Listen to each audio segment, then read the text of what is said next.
부르심 받은 그대로 행한다는 것은 세 번째 어떤 의미예요? 하나님과 함께 거하라는 겁니다. 왜 불렀다고요? 하나님이 우리와 함께 하기 원한다는 거예요. 사도 바울은 이야기해요. 내가 종으로 있을 때 부르심 받았니? 염려하지 마. 내가 자유롭게 될 수 있거든 그것을 이용하라 라고 이야기를 해요. 주 안에서 부르심 받은 자는 종이라도 주께 속한 자유인이라는 거예요. 세상에서는 종이 될지 모르지만 그리스도 안에 있으면 어떻게 자유자라는 거죠. 그리고 그와 같은 자유인으로 있을 때 부르심 받은 자는 그리스도의 종이 된다라고 이야기합니다. 그러니까 종의 신분으로 있는 모든 사람은 자유인이 되는 것을 갈망하겠죠. 그러나 자유인이 되는 것이 삶의 유일한 목적이고 그것이 내가 노력해야 될 전부가 되고 자유인이 되지 못한다고 낙심하거나 절망할 필요는 없다라는 것을 단호히 얘기해주고 있는 겁니다. 왜냐하면 우리에게 가장 심각한 것은 우리가 육신의 어떤 어려움을 겪는 게 심각한 것이 아니라 죄의 종으로 머물러 있는 거거든요. 죄의 종으로 머물러 있으면 어떻게 돼요? 어떻게 되겠습니까? 예, 죄의 삭은 사망이에요. 사망으로 가는 것이고 그 결과는 뭡니까? 영영 형벌받는 지옥에 떨어지는 그런 삶의 결과를 불러오기 때문에 그렇습니다.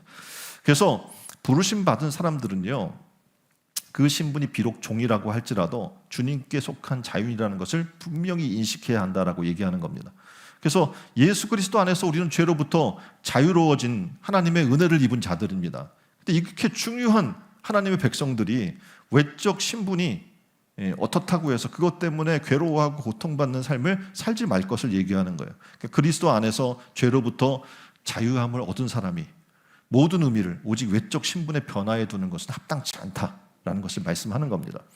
그림을 보면 사회적인 종이든 자유인이든 본래 영적으로 다 죄인이라고 얘기를 합니다. 그래서 쇠사슬을 지금 묶여 있잖아요. 다 우리는 그리스도 안에 들어가지 않으면 죄의 종으로 살아나가는 거예요. 그리고 죄의 삭은 사망이기 때문에 결국 사망을 향해 달려나가게 되어 있는 겁니다. 그리스도 안에 죄로부터 자유로워진 사람은 누구나 다 그리스도의 종으로 부르심을 받았다는 얘기입니다. 그러나 그리스도의 종이 된 사람이 신분을 벗어버리려고, 그 세상에 어떤 내가 지금 낮은 신분이 있는데 이 신분을 벗어버리려고 그리스도로부터 떠나는 것은 세상의 욕망과 관심의 종이 되는 것이고, 다시 말하면 죄의 종이 되는 거예요. 그러니까 얼마나 미련한 일입니까? 그리스도 안에서 영적 자유를 얻은 사람이 세상에 썩어질 것을 위해서 다시 죄의 종으로 들어가는 삶을 선택한다는 것은 이건 정말 미련하고 어리석은 일이다라고 지금 얘기하는 겁니다. 하나님께서 유일하신 아들 예수 그리스도를 우리에게 보내주셨어요. 그리고 그를 통해 십자가에 그가 달려 우리의 죄를 대신해 죽게 하심으로 죄의 종된 우리의 자리에서 떠나게 했단 말이에요.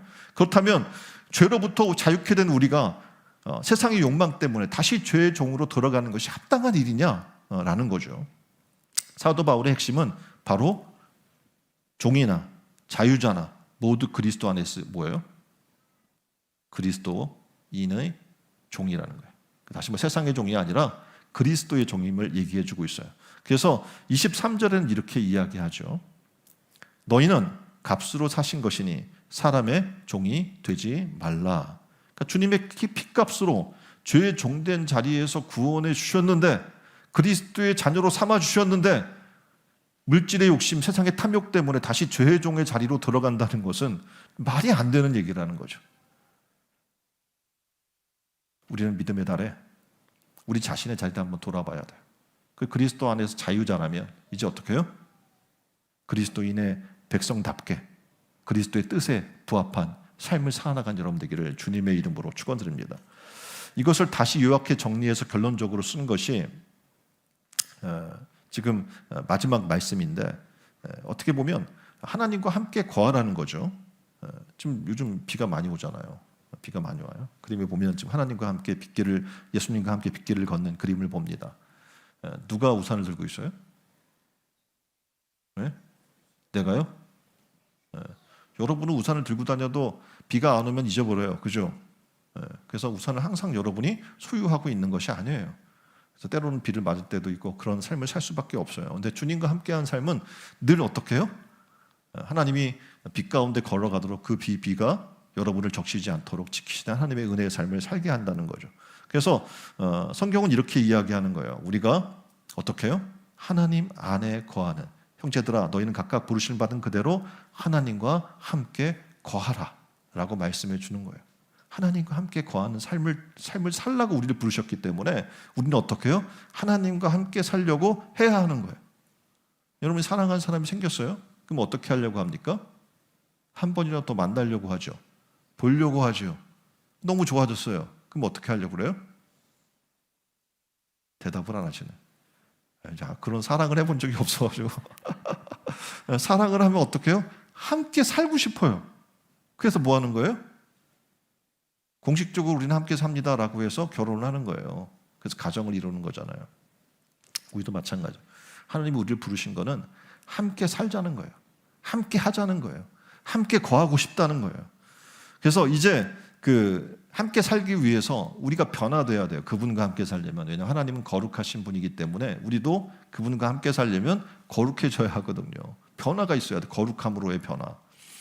그래서 아까도 말씀드렸던 것처럼 성도가 되는 거거든요. 세상과 다른 구별됨, 그리고 세상과 다른 어떻게 해요?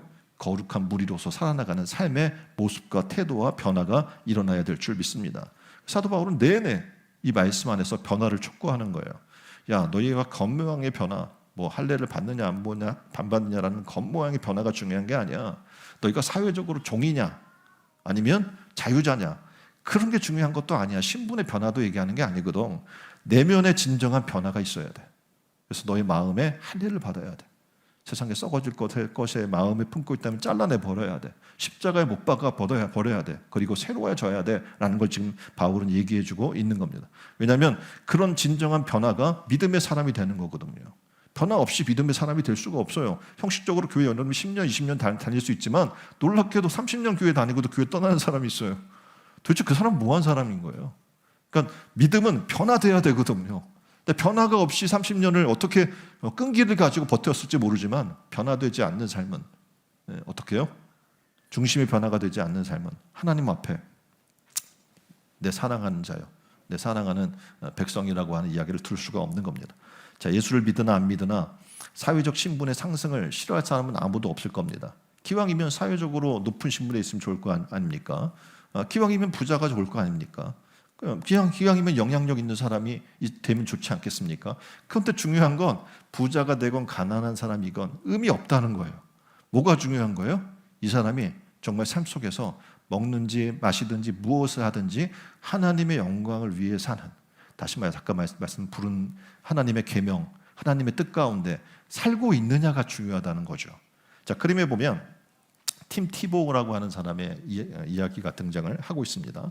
팀 티보우는요, 대학 축구팀이던 시절에 이전에 눈 부분에다가 요한복음 3장 16절을 이렇게 섀도우라고 하죠. 그래서 그려 넣었어요. 그래서 내가 크리스찬입니다라는 것을 드러냈을 뿐만 아니라 이 말씀을 전하기를 원하는 거예요.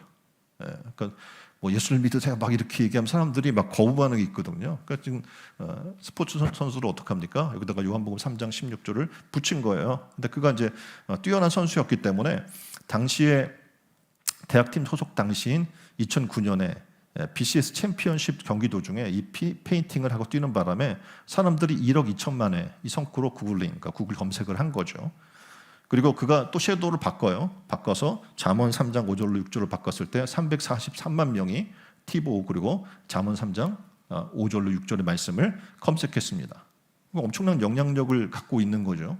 우리의 삶 속에 뭐 하고자 하냐면 하나님을 드러내고 싶은 거예요. 이 사람은 삶 속에 내가 뭐 운동을 하든 뭘 하든 그 가운데 하나님이 나타났으면 좋겠다는 거죠.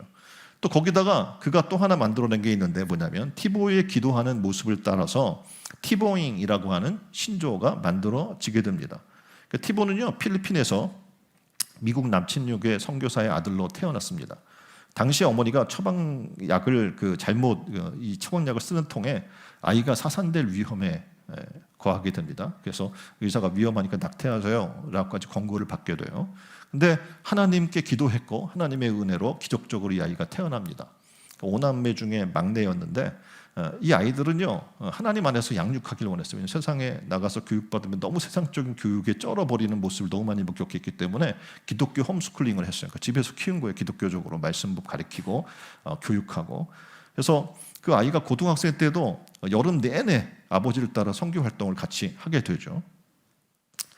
그리고 홈스쿨링 학생이 정규학교 출신과 마찬가지로 체육계 진출하게 되는 플로리다주에 새 허용 정통이 생겼어요. 그러니까 원래는 홈스쿨링 하면 일반 이런 것과는 교환을 안 해줘요. 근데 이 플로리다에는 생긴 거죠. 그래서 들어가서 하면서 이 아이를 통해 이게 부각이 되니까 알라바마의 관련 법규인 팀 티보 법안이 발견이 되면서 이런 기독교 홈스쿨링이나 이런 것들이 인정되는 그런 부분들을 만들어내게 됩니다. 또 티보의 개인사와 또 가장 인기 높은 경기 종목인 하나였던 미식 축구의 팀원으로서의 굉장히 타고난 기량을 그가 보여줌으로 말미암아서 세계에 이게 바로 기독교의 삶이야라고 하는 기독교 체육인의 롤 모델이 되는 부분이 알려지게 됩니다. 그러니까 본인이 이렇게 주목받게 되죠. 그러니까 그가 지난번에 우리가 방송에 한번 보여드렸는데 간증을 해요. 뭐라고 간증하냐면 내가 이렇게 하다 보니 나도 모르게 사람을 의식하게 됩니다. 그리고 하나님의 영광을 위해서가 아니라 하나님의 나라와 그의 의를 구해서가 아니라 내 영광 받는 것, 내가 부귀해지는 것, 그리고 나의 기쁨이 되는 것, 이것이 내 모습임을 발견하게 됐습니다. 라고 사람들 앞에서 회개하면서 간증하는 것을 우리가 목격을 했잖아요. 그래요. 우리가 신앙의 삶을 산다고 하면서 우리도 모르게 외적 변화에 집중할 때가 있는 겁니다. 신분의 변화에 더 관심을 갖는 거예요. 그리고 그것에 더 전심전념하는 우리 모습을 보게 되는 거예요. 근데 성경은 분명히 우리에게 얘기하는 겁니다.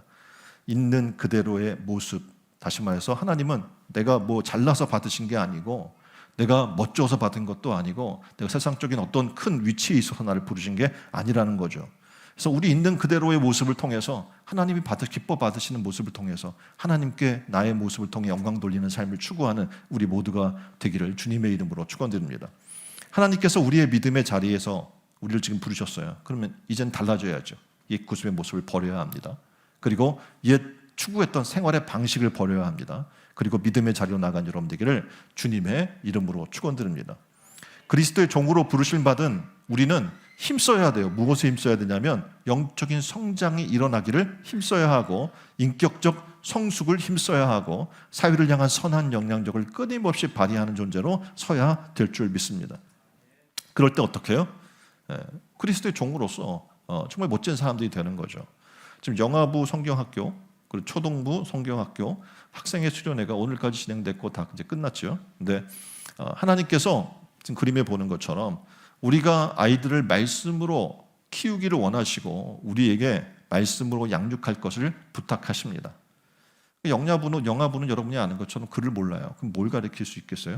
글을 모르는데 말씀으로 양육하는 것은요, 놀라운 것은 글을 몰라도 어머니가 신앙하는 모습을 통해서 아이는 따라하는 거예요. 말을 못 알아들어도 어머니가 어떤 기도한 태도를 하고 말씀 보는 태도를 하고 말씀을 읽어주면 그걸 통해서 어떻게 해요? 아이들은 점차 스며드는 거죠. 그리고 말만 할 수 있는, 시작할 수 있는 때가 되면 조기에 신앙 교육이 필요한 거예요. 그 세상에서는 빨리 영어를 공부하고 뭐 수학을 가르치고 해서 세상적으로 뛰어난 아이를 양육하려고 노력하지만 우리는 조기 신앙 교육이 필요하다는 거죠. 부모가 가난하든 부하든 상관없어요. 세상의 교육은 돈이 있어야 하지만 하나님 안에서 신앙 교육은 그렇지 않습니다. 많이 배웠든 적게 배웠든 상관없어요. 부모된 누구나 할 수 있도록 하나님은 어떻게 해요? 우리의 삶을 그렇게 만들어 놓으셨어요. 아이를 암송시켜요. 말씀을 따라 읽게 하고 암송을 하게 해요. 그럼 애들이 요즘 그 텐트라고 해서 막 리듬에 맞춰서 말씀을 암송하게 하면 그 조그만 아이들이 말씀을 따라하고 춤추면서 노래하듯이 하나님 말씀을 따라하는 것을 보게 돼요. 그리고 그 아이들을 날마다 말씀을 그렇게 양육시키고 또 머리에 손을 얹고 축복기도 해주고 그렇게 날마다 한다는 거 쉽지 않은 일이에요. 왜냐하면 부모님이 너무 바빠요.